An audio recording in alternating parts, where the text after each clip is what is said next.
Are you currently suffering from upper trap tightness or pain, and no matter how much you stretch or roll it out, the symptoms always come back? Hey everyone, this is Dr. Zach with your Performance Support and Spine. In today's video, we're discussing the 3 main reasons your traps are always tight, and then some simple and effective exercises and modifications to fix it.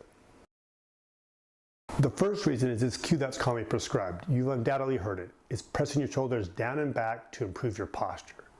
And although this may feel like it helps because it makes you feel like your posture is better, what's happening is these muscles of your shoulder blade and traps are having to contract to hold your shoulder blade in an artificial position.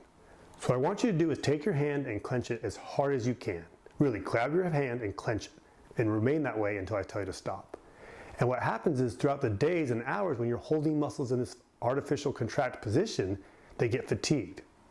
Well, this fatigue feels like tightness. And so you think, oh, my traps are tight, I need to improve my posture.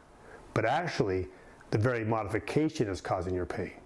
All right, it's been about 30 seconds. How does your hand feel? Pretty tired, right? Now imagine doing that for hours. When you do that all the time with your traps, they get tight. Please like our video, subscribe to our channel, and then don't forget to turn on notifications. Another way to know if you're doing this is when you look at the picture on the left, see how my traps are kind of in 2 parts and not a steady line? The picture on the right, there's this downward slope. So if you're pressing your shoulder blades down all the time, you're going to have this more steady line of a downward slope. And again, that muscle is getting contracted and that's why it's tight. Adding more stretching is just going to irritate it more. So what you want to do is add movement and blood flow. A couple options are scapular cars or cervical cars, which we'll show you here. And another way is just to break up the movement. When you go to stretch, just stand up and do some air squats or go get a coffee. Again, add movement and blood flow, don't stretch that area. The second reason is this feeling that you're feeling of tightness is just that. It's a feeling of a sensation, not a mechanical structural change. So unless your arm or leg has been in a cast and immobilized for weeks or months, the tissue is not actually shortened. It just feels that way. And often that's because of sensitivity and irritation. So take your finger and just poke yourself a bunch of times. Pretty soon that area is going to be tight and irritated. But when you're constantly stretching and foam rolling and trying to work that out, it may provide some temporary relief, but really what you're doing is just irritating that tissue over and over again. And so the treatment that you're trying to do is actually causing symptoms to persist. So again, the best way to do this is just substitute that with something else. You could do some light exercises, you could go for a walk. Again, you can do those cervical cars or neck, but you've got to break that habit. Again, this is a feeling, not a structural change. And by pressing on that or rolling it out, it's only going to make it worse and not go away. And then lastly, there's this belief again that a tight muscle, if you exercise it, it will only be tighter. But this isn't true. The muscle is tight because of lack of capacity and strength, poor muscle fiber, and lack of blood flow. Well, guess what works well for all that? Exercise. So the right dosage exercise and the correct exercises are going to make your traps healthier and therefore less tight. Now again, if you just come out the gate and do 3 sets of 10 as much as you can do, you're going to wake up and be more tight. But that's not a bad exercise, you just did way too much. Again, you can't go out and run 5 miles if you haven't trained for it.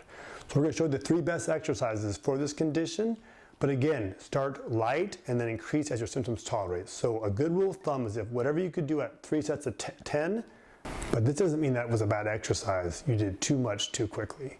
So a good rule of thumb is I want you to think about a weight that you could do 20 times and only do it 12 times and do 2 sets of that.